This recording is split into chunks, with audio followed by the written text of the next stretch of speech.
Um, Good night, everyone. Can you confirm that you can hear me, please?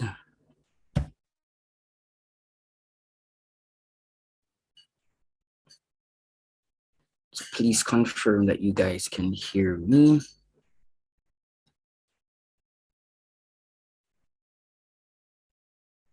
Let's see here in the chat. What's up, Miss Campbell? What's up, Miss Wignall? Good night, good night.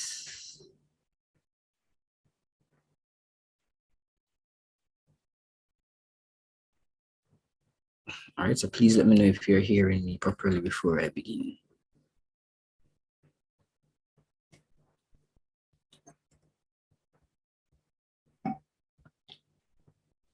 Yes, all right, good night, Mr. Zabi. So I hope everyone is fine. So basically, tomorrow is the day, right? So tomorrow is the day that we have been waiting on for all this time. So I just wanted to come on tonight and just run through a couple of things based on the topics that they sent out that they said are going to come definitely on the exam. All right, so I just wanted to run through a few questions based on those things there. Let's show you guys the topics quickly. All right, so for those who don't know, so these are the topics that are coming on your paper too. So you know that the paper one is always going to be a general paper where the questions come from all over the syllabus. But for paper one, these are the kind of things that they expect you to know. All right, so all of our topics right there. So we just want to look at a few of these things tonight. All right, so it's already late in the night, so we're just gonna go until we're too tired to go on anymore, and then we'll call it a night right there. So let me get back up my paper again. All right, so firstly here, in case I am not seeing anything, I don't know why you're not seeing anything, and if it is blurry, please, you can press the settings icon and change the quality. All right, so you can turn up the actual quality itself.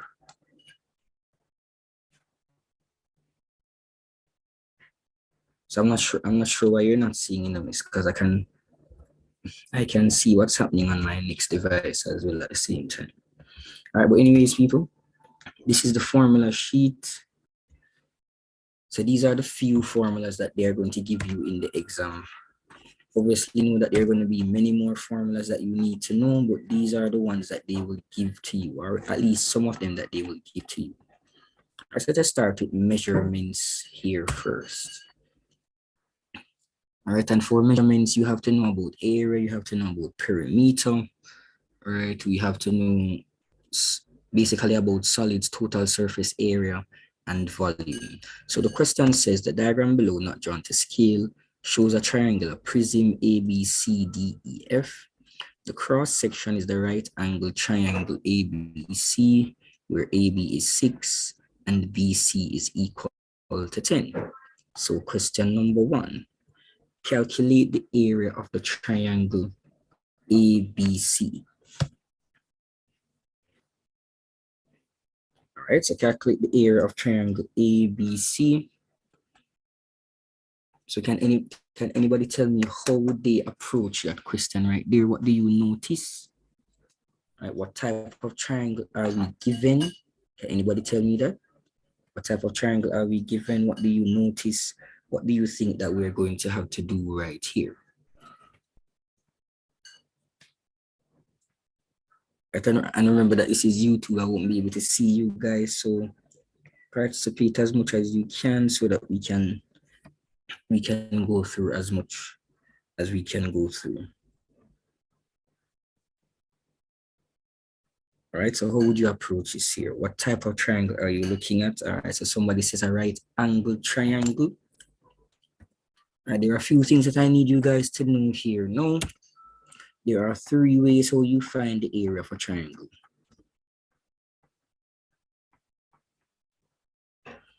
All right, so you have method one.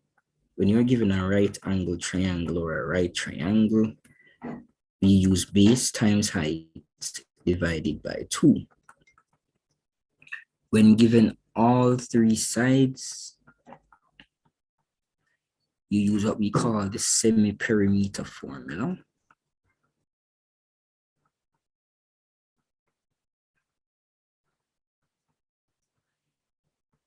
Right, and then when you're given an angle in it and two sides, you use what we call the trig formula.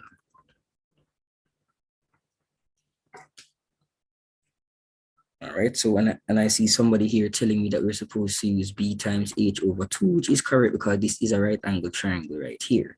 All right, the key thing here though is that if you use 10 as your height, then you're not going to be correct. 6 is the base, but the height is not going to be 10. The height is this side over here. So the key thing here now is how do we figure out that the length of that side right there? Since it's a right angle triangle and we're given two sides, then this is what we're going to use. So this theorem comes into play right here. And when do we use this theorem? This theorem is used when we're given a right angle triangle, two sides, and they want us to find a missing side. All right, so what's our theorem? Let's zoom in a bit. Right, so hopefully you remember what's the theorem. C squared equals a squared plus b squared. Right. Does anybody know what the C stands for? And that's the key thing about this theorem. Does anybody know what the C stands for? And by the way, people, you can share, like and share for me. Please subscribe, like and share. All right, so share it with your friends. You know, it's a last minute marathon here. So all your friends that you know would probably find what we're doing tonight beneficial. Just share it with them. Right. Make sure that you drop a like. All right, so that more persons can get to see it. I've been very busy, so I haven't really been able to post as much as I want to. But at least I said I'm going to try to find the time to be here tonight to at least go through some more stuff.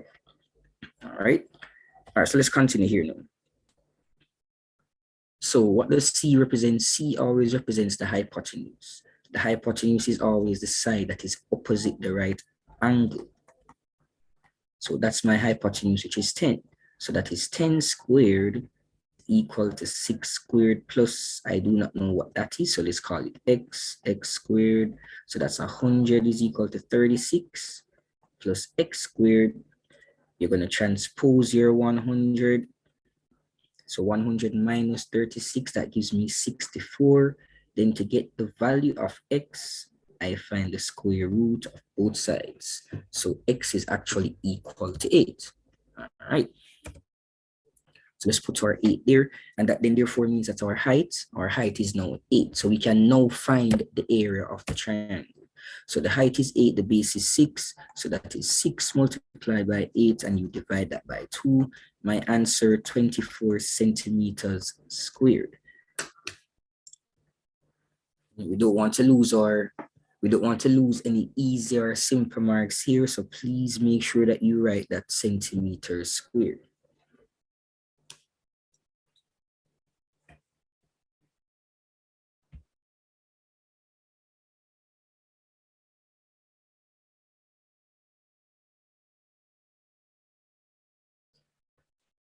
All right. Next. And for those students who know me personally, you know that if you want, I can send this to you. Right, you can drop your email in the chat, and I will send the document that we're using now to you. As well, I have some little practice things that you guys can even do if when we're finished you don't plan to sleep and you want to do a little bit more practice. I have over 200 multiple choice questions.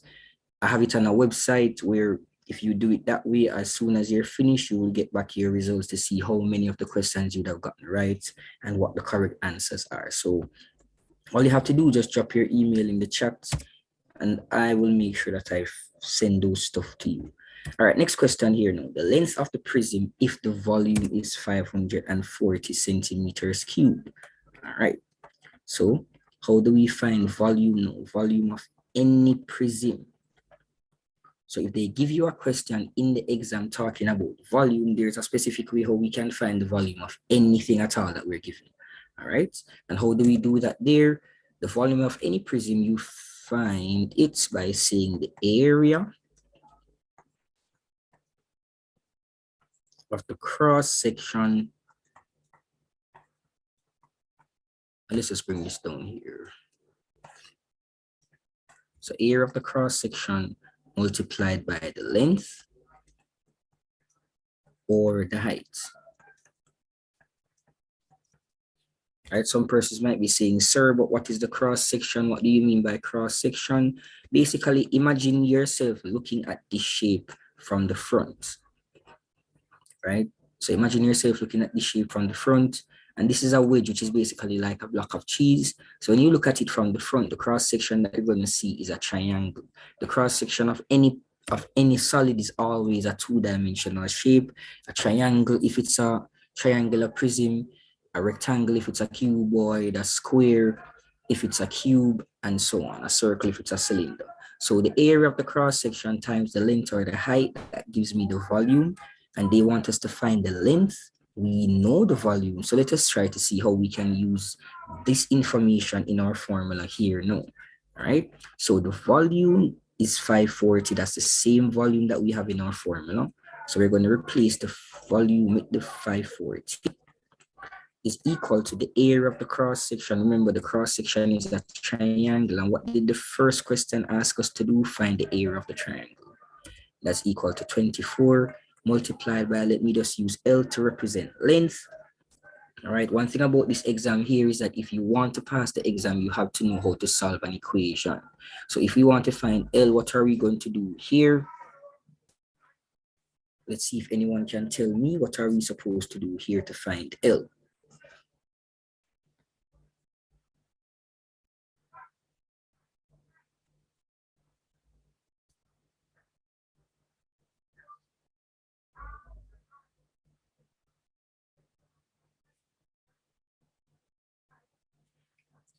All right. It's one of the students that have in Zoom here. Okay, so we're supposed to transpose. When we transpose, we're going to be left with L, and that's going to be 540 divided by 24. All right. When we do that, what do we get for our answer? Make sure that you have your scientific calculators. People, you can't pass the exam without your scientific calculator. What's my answer? As you can see on my calculator, I'm going to show you now. My answer is 22.5. Right, 22.5. They're asking you for the length. We're using centimeters, so please make sure that you write your dimensions. We really do not have any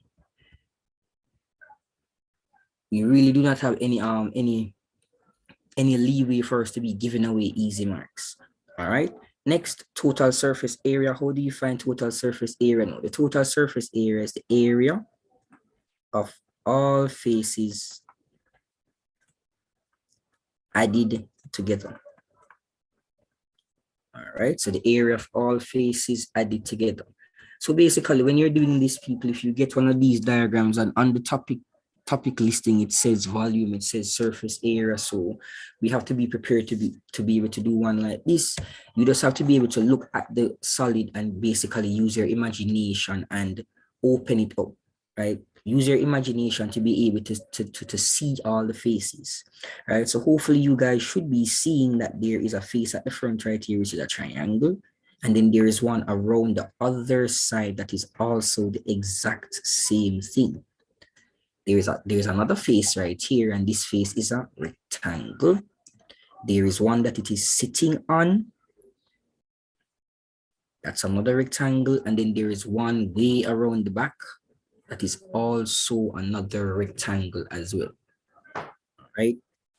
And how do we find total surface area? You have to find the area of every single one of those. So let's start here now.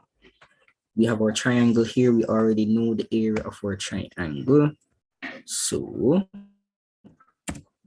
that's 24. And then we're going to add the 24 again for the other triangle around the back. All right. I'm going to call this face right here 1. And what are the dimensions of 1? So as you can see, this is 10. And this is basically what we call the length. And what was the length? The length was 22.5. Plus, so let me use my brackets right here, 22.5 multiplied by the 10. All right, that's the face that I called 1. So let's look at the other face now, the one that it is sitting on. This is 6. This is 22.5. It's a rectangle, so we're supposed to multiply those together again. 6 times 22.5 plus, and then the final one, this one here on the back. And it's just all about making sure that you are able to get the dimensions. All right, so all about if you're able to figure out what the dimensions are. So if I look, so this is 22.5 as well. And as you can see, this is 8. So all you need to do now is just to plug all of that into your calculator. Can somebody give me the final answer, please? And while you guys do that, I think I'm going to give you another one of these questions here quickly to try.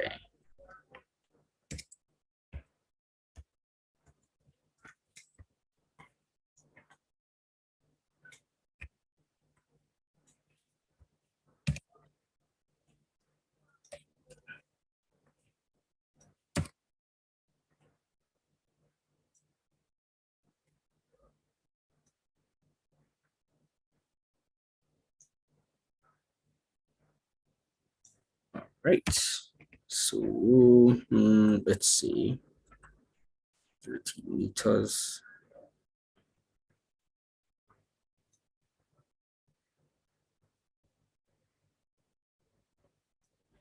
Let's say 7 meters. And the question says determine A, volume, B, total surface area. So let me give you a minute to work that out as quickly as you can.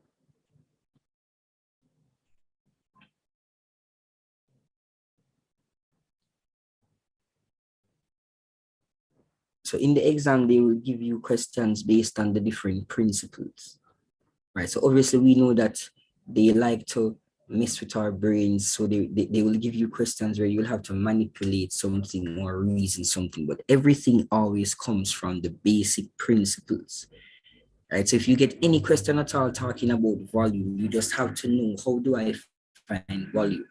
If you get any question at all talking about surface area, you just have to know, how do I find surface area? Then you try to manipulate those formulas based on whatever information you are given. All right, so let's go quickly here.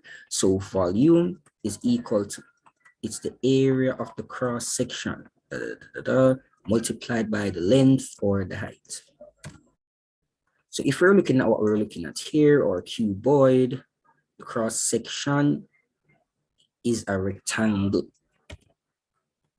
And how do we find a rectangle? Down the area of a rectangle, sorry, it's going to be length times width. So it's 13 times 7 multiplied by my next edge right there, 5. What do we get when we work that out? Oh yeah, by the way, sorry.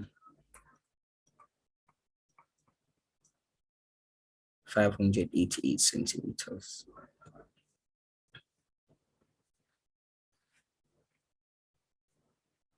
Right, so what do we get when we work that out? Remember, I'm depending on you guys to work these out as quickly as you can. So make sure you have your scientific calculator there. so that we can try to go through as much of this as possible. Right. Tonight I want to focus on mainly the heavy things in these few hours that we're gonna be here. Right. So I expect us to be able to work with stuff like our fractions and those type of things. So I want to spend a little time just to go through probably at least one linear programming question so that we can make sure we have an idea how that is done. That's on the topic listing. Of course, a couple of circuit theorems, because you know, obviously circuit theorems are circuit theorems, and at least try to go through maybe a one function question or something like that before we call tonight and we close off for tonight. And again, good night to everyone who's here. Please don't be afraid to drop a like, share, right? Subscribe, share it with your friends. Tomorrow is the exam. Anybody that you know needs help, send them that. Don't be afraid to participate as well, people. All right, so don't be afraid to participate as well. So let's see what's our answer for this right here. So I'm seeing 455 in the chat. Do y'all agree with that? 455, and that's my answer as well. So 455 meters cubed. Remember, if you don't write those with a cubed and squares, they're going to take off a mark. We do not intend to lose any simple marks here. So please, people, let's go again here now. So everything in mathematics has to do with the formulas, but sometimes you can work certain things out without even knowing the actual formulas once you know what you're trying to do. All right. So even if we don't know the actual formula for how you find the total surface area of a cuboid, which is this formula here, all you basically need to do is to fall back on your principles, which is total surface area is the area of all faces added together. All right. So let us bear that in mind and use that to try to help us right here. So what's the area for a face at the front? And make sure you remember that the face at the front in a cuboid is going to be the exact same thing as the one around there. All faces are rectangles. So what are my dimensions here? This is 13, this is 7. So 13 times 7. And then I'm going to multiply this by 2 because there are 2 of them. Plus, let's go again. Let's look at this face at the side. As you can see, this is 5. Remember, all of these are rectangles. So this is 7, this is 7, this is 7. So 5 and 7. Right? So 5 times 7. And remember, this face on the side here is the same as the one on the other side there. So we then have to multiply this by 2. Plus, let's now look on one of the faces that it is sitting on. What are the dimensions? 5, 13. So that's 5 times 13. And we multiply it by 2 because it's the same as the one at the top.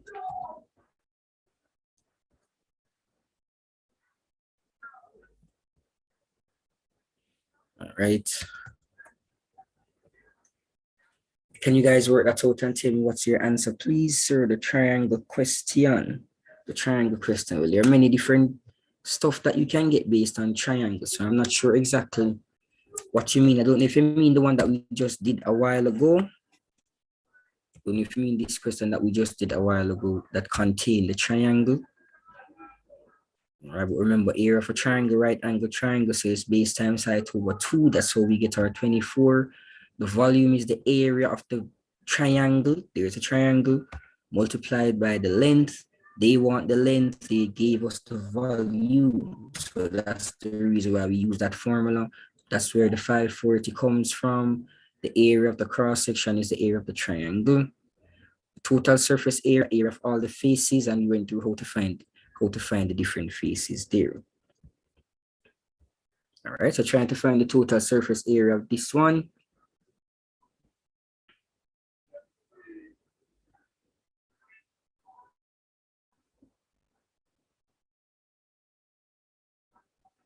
We're talking the ones with the circle around it, or we're talking circle theorem. Don't worry, man, we're going to look at a few of those before we close off tonight as well. All right, but one of the key things is that you have to make sure that you know your theorems. All right, and there are a few common ones that I'm going to do a few questions on. But what's our answer for this question right here? And you can either plug everything into the calculator, or you can do it piece by piece, then add it together. So that's 182 plus 70 plus 30, 200 plus 182, 382 meters squared. And please remember, if you don't write these are the things right here, them not go itch. All right, I tell you straightforward, them not go itch. So make sure so you lose some marks out for that. So don't let us not give them a reason to want to take off any marks from us. All right. That's a few questions there based on measurements. A few questions there based on measurements. And remember, make sure that when you're plugging these things into the calculator, you use the correct operations. All right, sorry.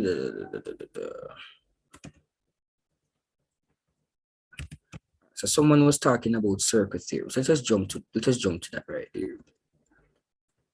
Let's jump to that right there. So Miss Wignall, this is what you're talking about, don't you?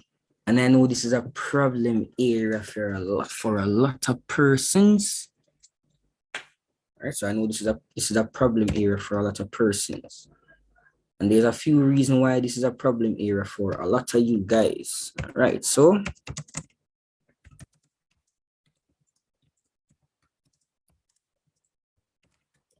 you need to know the parts of the circle. Some of us do not know the parts of a circle.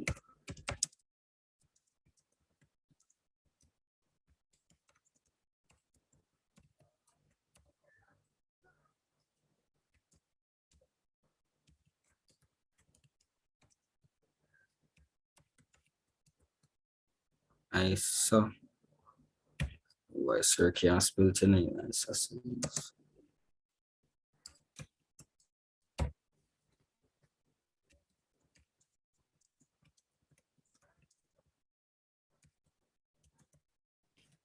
Right.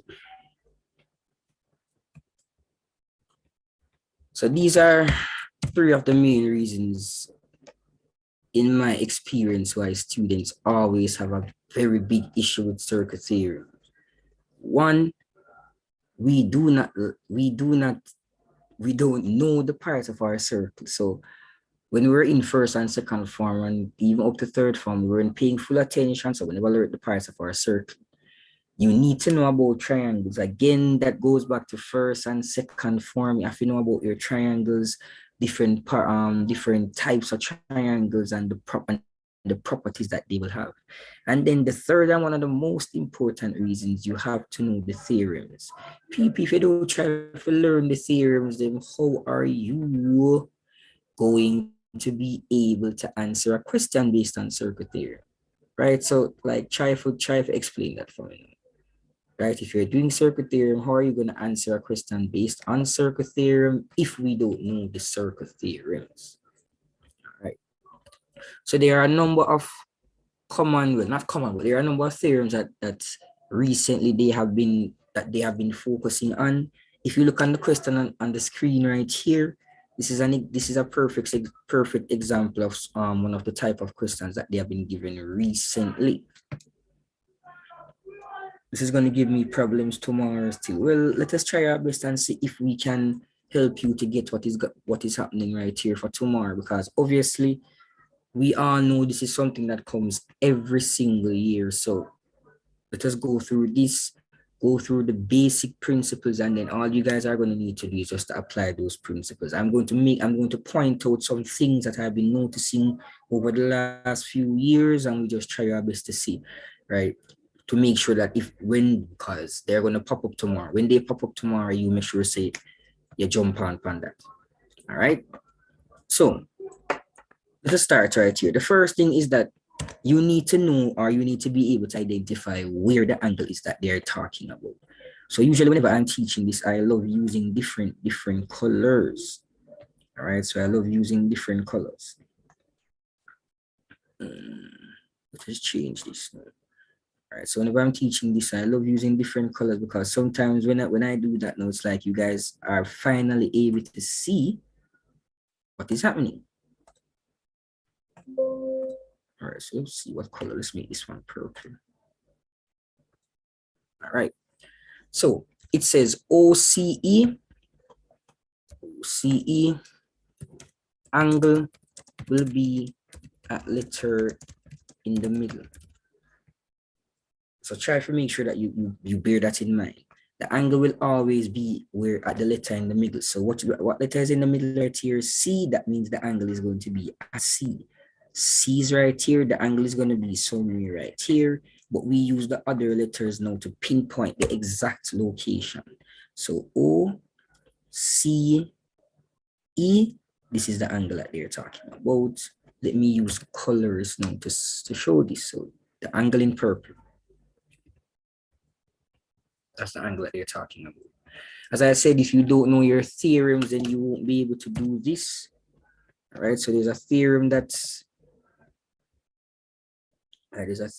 basically governs this, and the theorem says angle between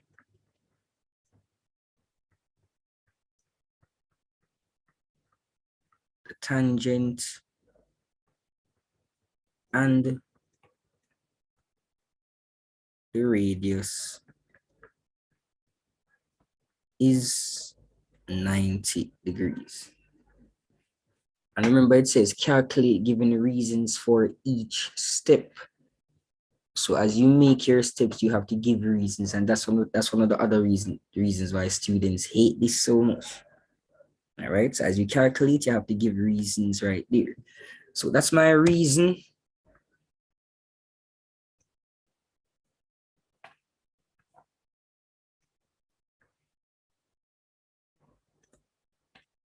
My answer is 90. So there is no working out needed sometimes for some of these if you know what the theorem is. So again, the theorem says the angle between the tangent and the radius. But as I said before, do we even know the different parts of the circle? So before I even go on that, let me draw one more of these. Let me draw this. Do we know the parts of the circle? Obviously, everybody must know that that is the center. But do we know what that line is called?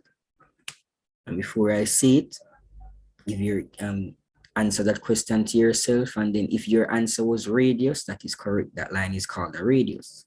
Next, what is this line called?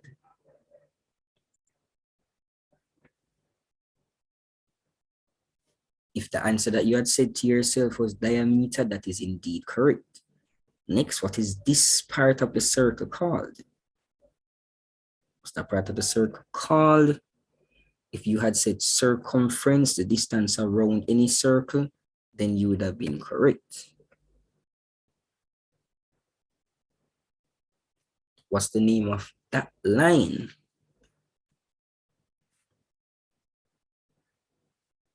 Right, what's the name of that line? If your answer was chord, then you are correct. There's another one at least here. Again, what's the name of that line?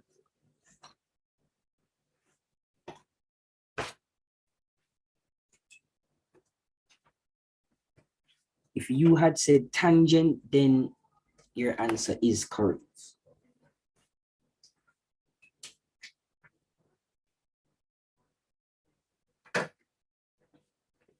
So that's it right here, no? A lot of you persons are going to realize that, oh, hold on, but I did not know what that part was called. I did not know what that part was called. That's the reason why this topic is so confusing for you guys. As well, if this is a chord, then this is called a segment. This is also called a segment. All right. Another thing as well.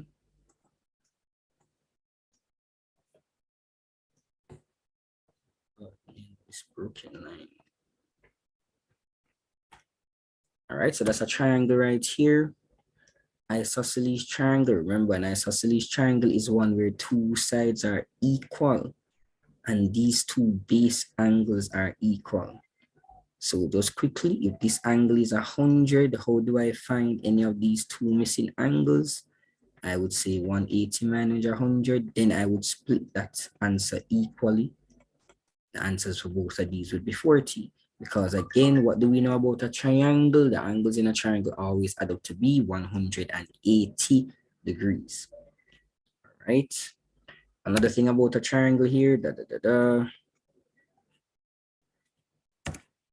What if you know this angle right here? But if this angle is 35 and you have an isosceles triangle, how would you find this? Since it's an isosceles, both of these have to be equal.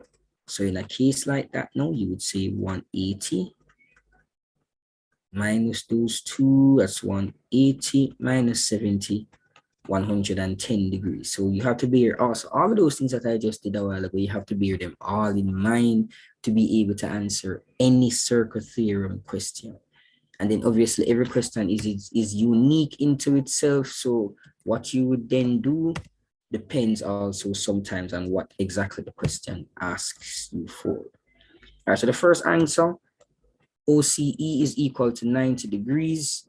Whenever you find an angle, make sure that you put your answer in at the same time. So that's my right angle right there. Okay. Next, they now want us to find BAC. Again, we have to first identify where the angle is. So BAC is going to be this angle right here. So the first thing, make sure that you're able to identify where the angle is. So that's the angle that they want us to find, the angle in black. Right. So what do we know so far? I have this angle, which is 70. I have this angle, which is 90. They want me to find this angle right here.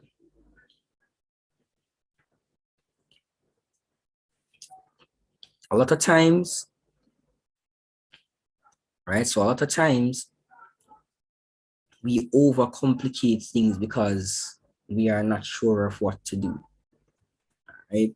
So let me explain something here. So recently in the exam, they've been given a lot of questions talking about the tangent.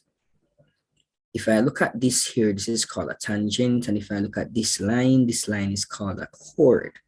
There is a theorem that says that the angle between the tangent and the chord, the angle that comes between that, and that's going to be 70 in this case, is equal to what we call the angle in the alternate segment.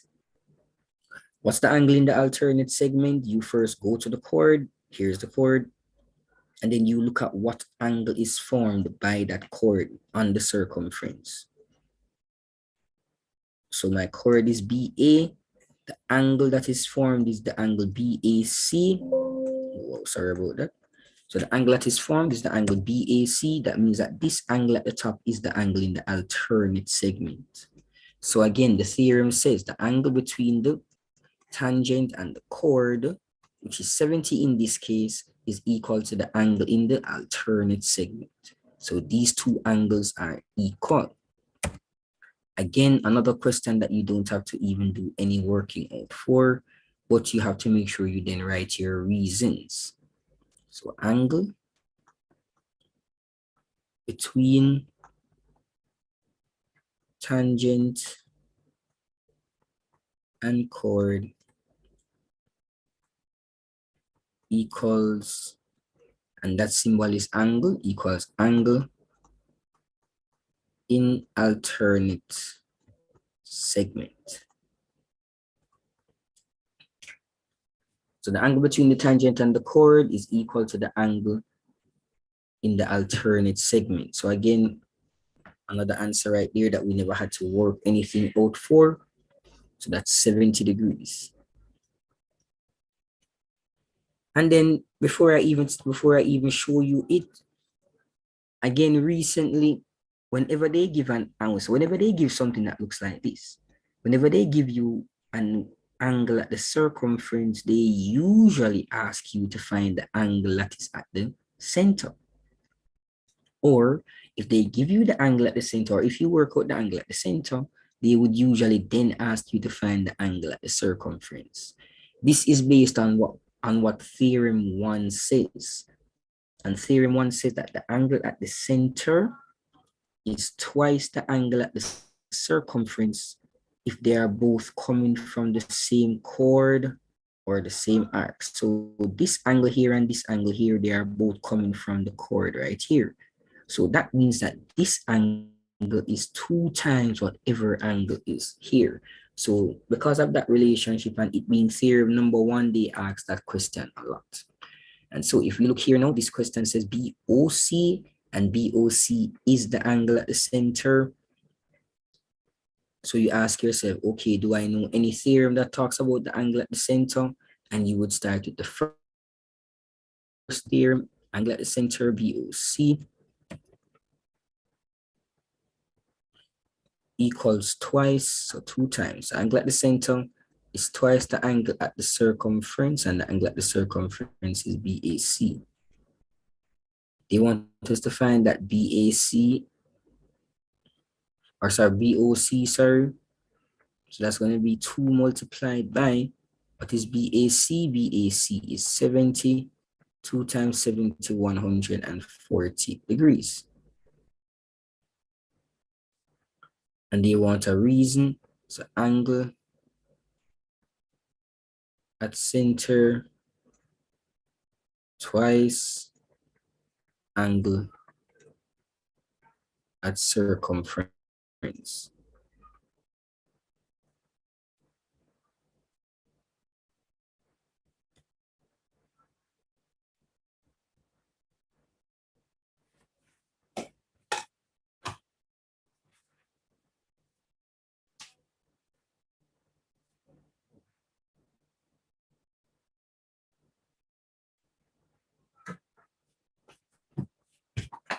Right, so hopefully that makes it a little bit more clearer.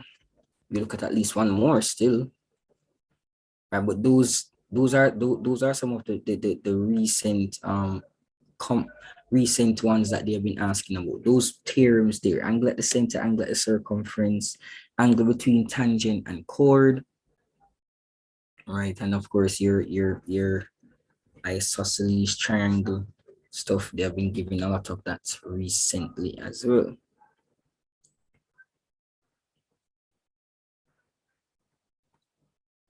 Right.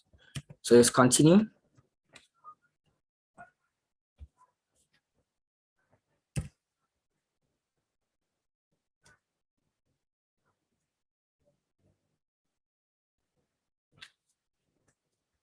The final question here says BDC. All right, so the final question here says BDC. So let's try to figure out where is that angle. So BDC, that's the angle that's right here.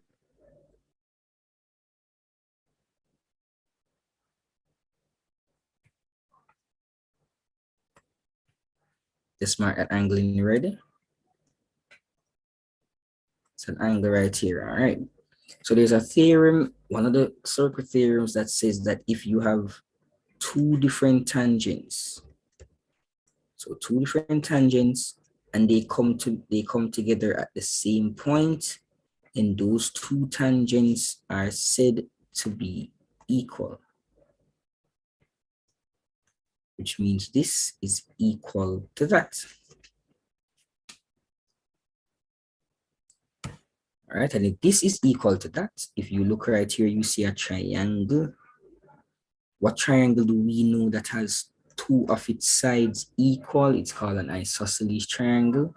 In an isosceles triangle, if this is 70, that therefore means that this is also 70.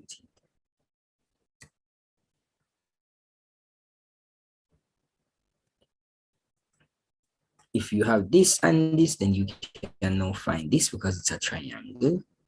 Add the 2 angles together, take it from 180, that was going to give me 40 degrees.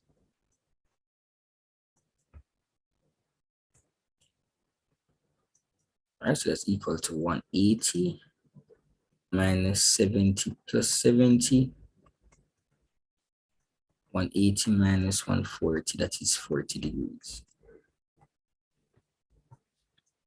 And that's a typical circle theorem question.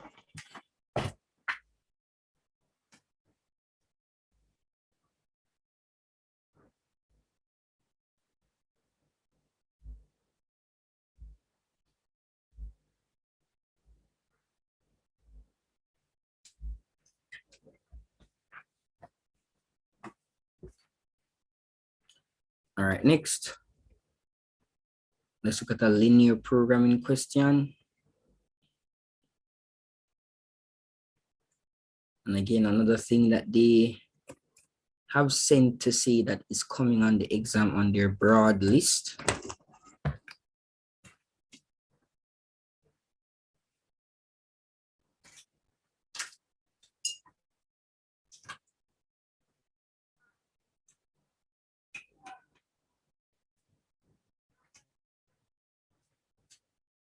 All right. So what is the major issue that students have with this question right here?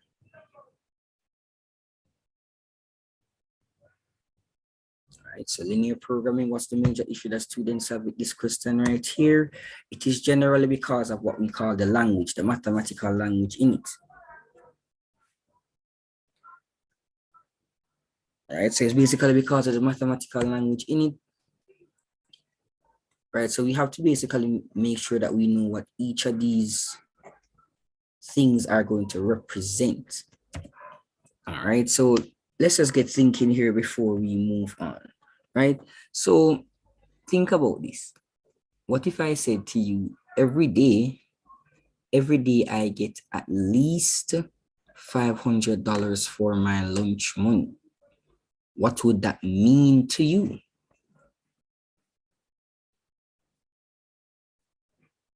Right, so if I say every day I get at least $500 for my lunch money, what does that mean? What would that mean to you? Can somebody tell me what that would mean to them if every day you get at least $500 for your lunch money?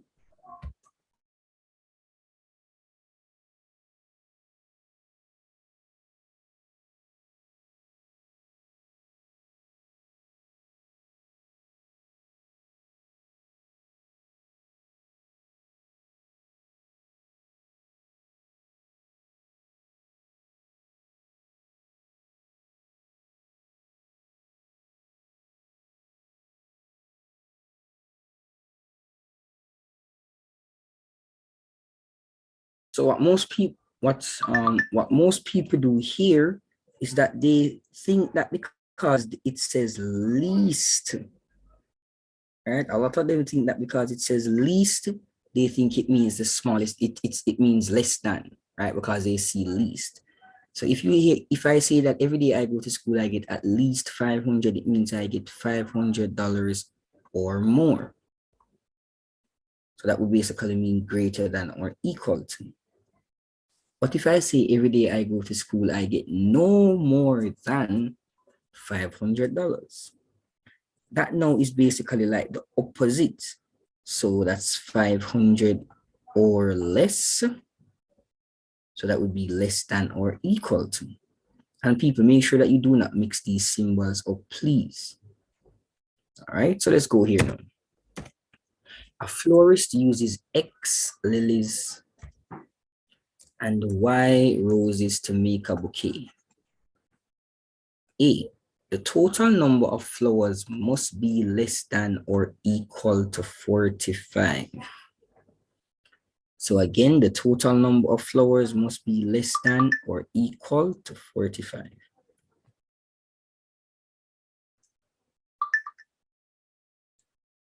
Right, so how would we express that there?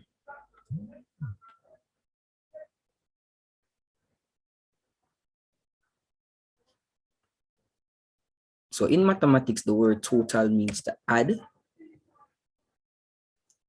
So we're going to add something together here. It says total number of flowers. What are the flowers that we're using? All right, so what are the flowers that we're using to make our bouquet? So if you said lilies and roses, then that is indeed correct. X represents our lilies. That's why they said X lilies line represents our roses. So X is lilies. So those didn't know how to spell tonight. Y represents roses. So the total number of flowers. All right. So we have lilies, we have roses. Total means to add. It must be less than or equal to 45. Please make sure you use the correct symbol, less than or equal to 45.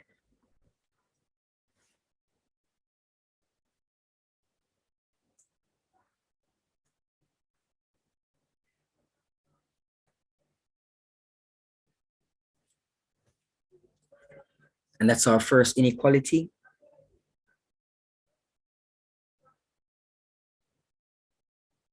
Next, they say there must be at least 10 lilies.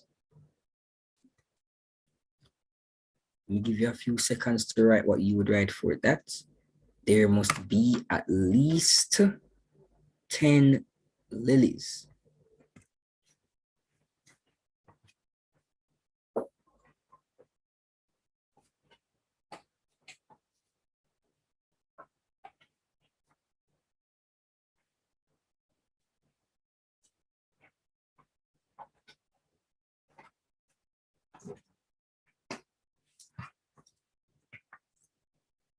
All right, so 10 lilies, lilies is X.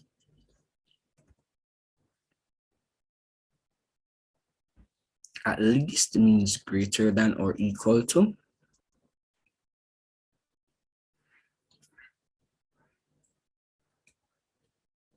Then it says the number of lilies is less than or equal to twice the number of roses. Number of lilies is X. It is less than or equal to twice the number of roses.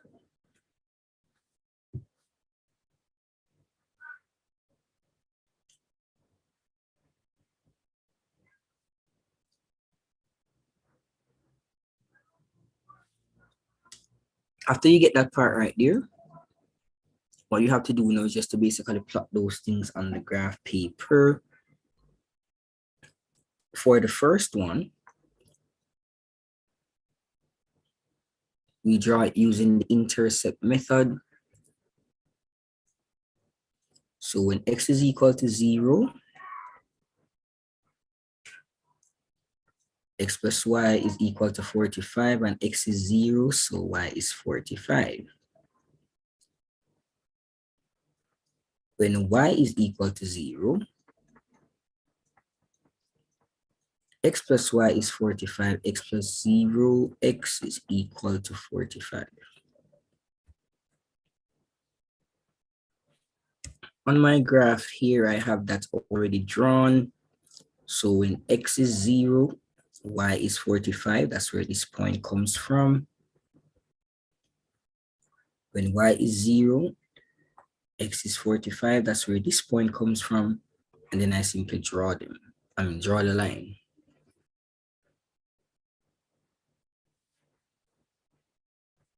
Next, X is greater than or equal to 10. So we're going to draw the line X is equal to 10.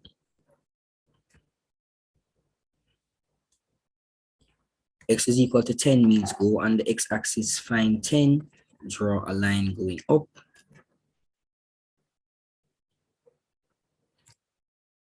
X is greater than or equal to 2 means we're going to draw the line X is equal to 2y.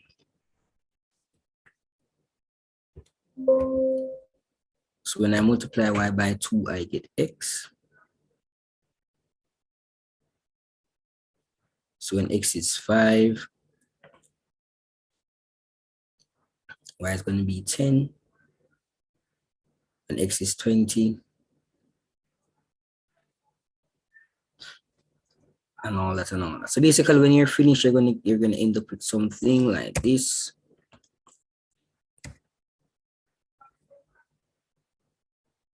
All right, so you're going to end up with something like this. You're not always going to get a triangle. You're going to end up with some sort of shape, and then you're going to circle these points right here.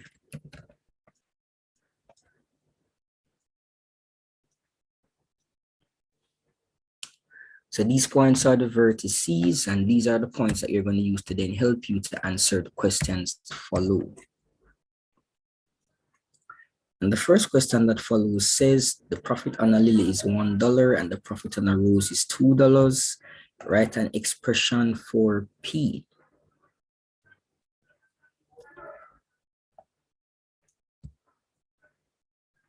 And let's write an expression for profit P.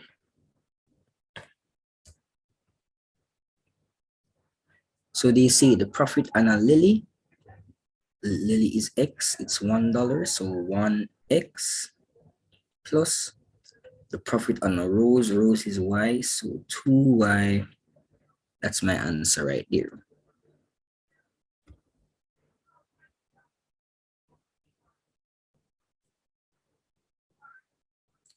It then says determine the number of lilies and roses the florist needs in order to realize the maximum profit.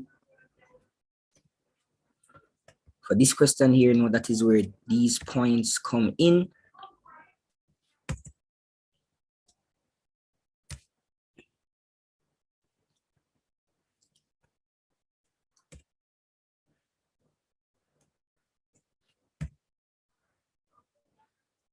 So that point right there is 15 and 30. This point is 10 and 20. This point is 10 and 35.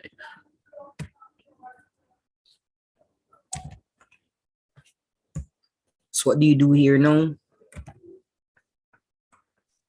To get your answer for this part, you plug your different points into the expression here, and you look for the one that gives you the biggest value. All right, so we have 15, 30, 10, 20, 10, 35. So let's try 15, 30. So 1 times 15 is 15 plus 2 times 30 is 60. That gives me 75, 10 and 20. So 1 times 10 is 10, plus 2 times 20 is 40. That gives me 50. And then 10 and 35. 1 times 10 is 10, plus 2 times 35 is 70. That gives me 80. Therefore, X represents the amount of lilies, so 10 lilies. And Y represents the amount of roses, 35 roses.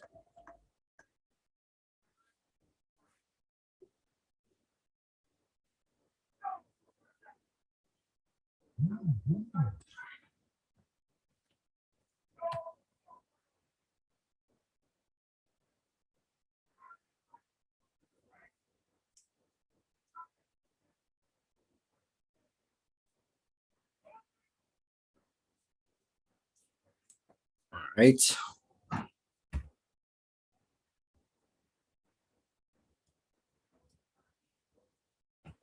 So those are some questions right there based on what they have on the topics. Just a few questions that I'm basically sure are going to come. So I'm sure that we're going to get linear programming. I'm sure that we're going to get circle theorem. I'm sure that we're going to get a question based on measurements as well. Right, so I just wanted to make sure that I went through at least a couple of those so that you guys can at least have an idea of how we do those for those persons who have never learned this or who don't remember how to do these different things right here.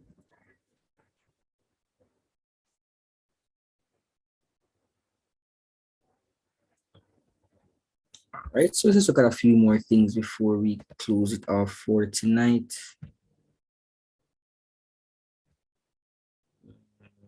Let's see, question one.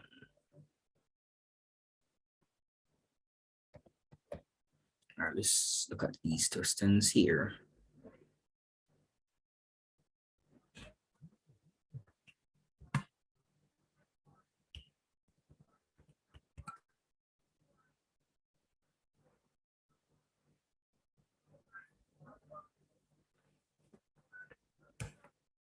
All right, so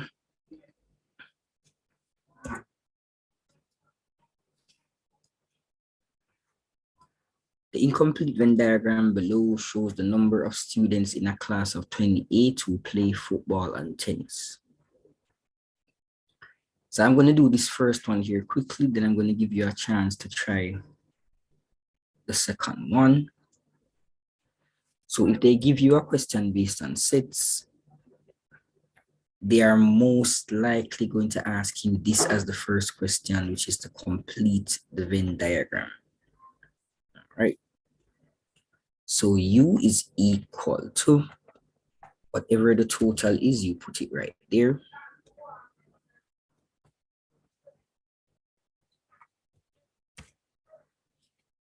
They now tell us that 12 students play tennis.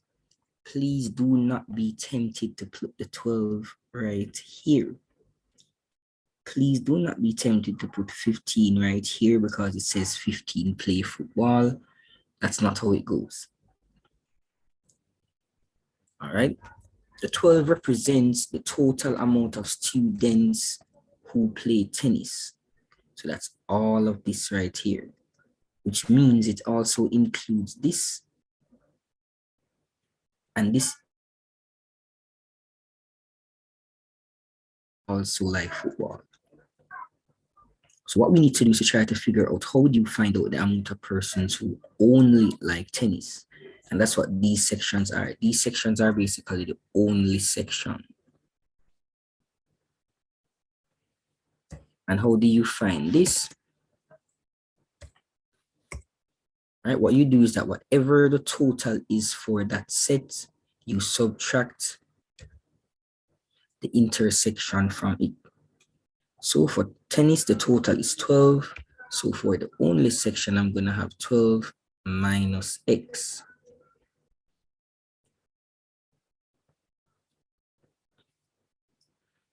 They say 15 students play football. So for the only section, I'm going to have 15 minus x.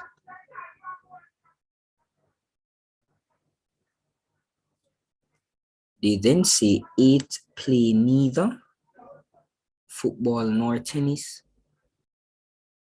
So the 8 have to be in the box, but they cannot be inside of any of those sets. And X students play both, and that one is already there.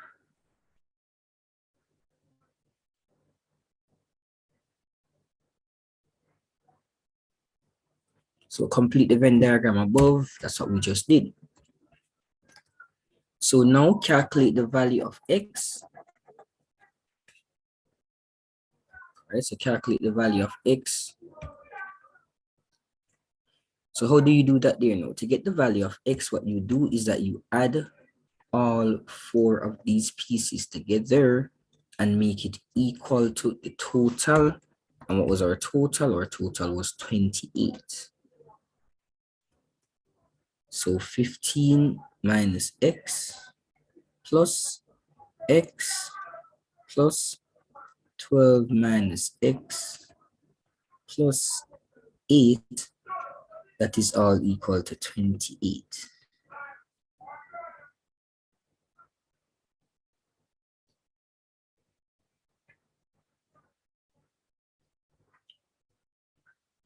All right, so they say calculate the value of x, which means we need to solve the equation.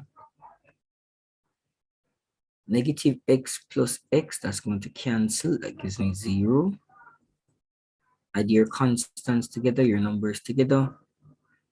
That's going to give me 35. Minus x is equal to 28.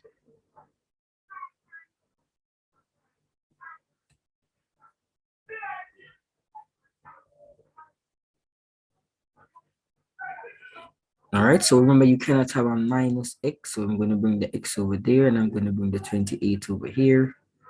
35 minus 28 is equal to x, so x is 7.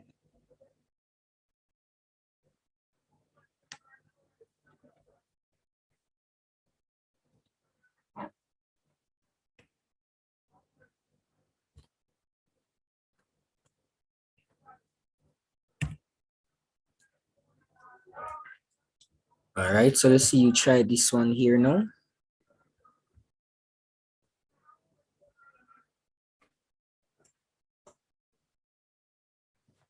And start by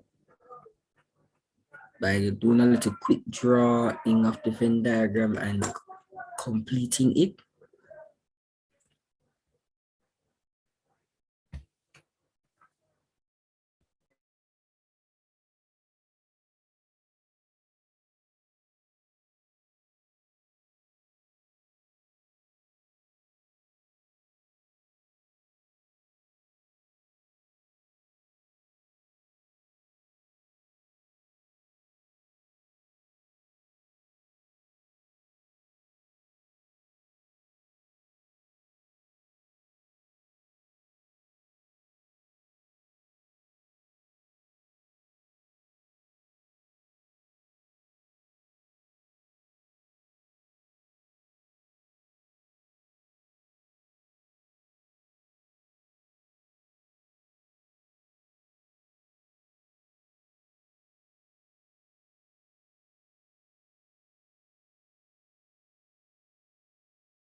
All right, so in a survey of 30 families,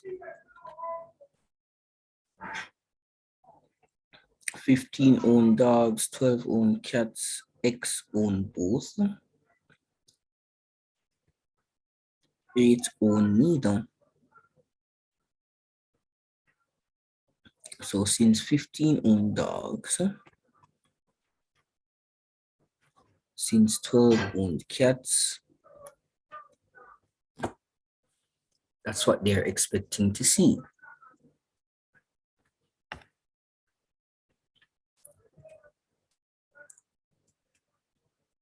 Part 2 now says write an expression in X which represents the total number of families in the survey.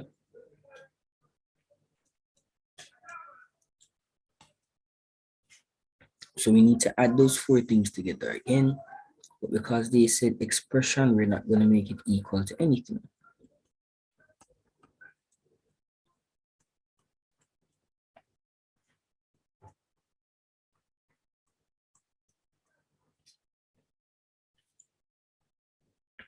So negative X and X are going to cancel.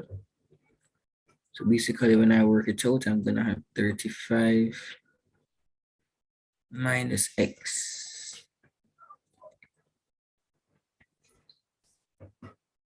They then say write an equation that may be used to solve for X. So 35 minus X, and then you make that equal to the total, which is 30.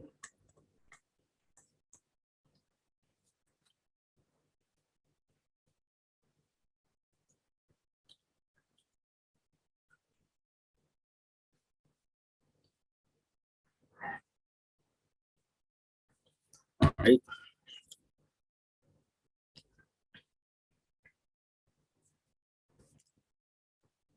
The diagram visual shows 2 pentagons. And people, this is where I'm going to close it off tonight because it's already after 10. It has been a very long day for me, and I'm sure it has been a very long day for a lot of persons. So I'm going to just close it off here because I'm getting very tired right now. And you people as well need to get yourself a nice rest for that war that you're going to go on tomorrow. All right. So let's just look at this final question just to close it off. I'll wear this type of question, but it says select the correct word from the following list to complete the statement below. Whenever they give you a graph, opposite, there is nothing about like in a graphs that talks about opposite. There's no principle that talks about opposite. So that's definitely out of it. Reflected. When we talk about reflected here now, you should realize, so this is P, this is Q. to move from P to Q, I would have had to do some sort of I would have to like rotate it this way or so. Whenever you reflect something, you do not rotate it. Whenever you translate something, you also do not rotate it. When we talk about congruent, we're talking about the fact that they look basically exactly the same. So even if one is turned to the side or so, they are both the same size and same shape. All right, so that's basically what congruent is. All right. So anyways, people, this is where I'm going to call it a night for tonight. For anyone who wants any little extra practice to do tonight before they go to bed, please leave your email in the chat. All right, so please leave your email in the chat. Please leave a like before you leave as well. Have a good night, everyone. I wish you the best of luck tomorrow. I know you will all do your best. So I wish you the best of luck tomorrow. And as soon as I get the paper, I will come back on live and go through the answers to the paper. So, all right, everyone, enjoy the rest of your night. I'll see you guys around.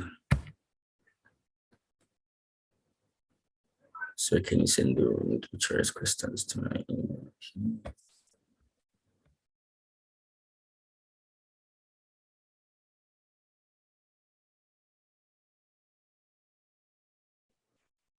So I will keep the stream on for a little bit so that I can see any emails or messages that you're sending about sending anything, but I'm going to close off in 5 minutes.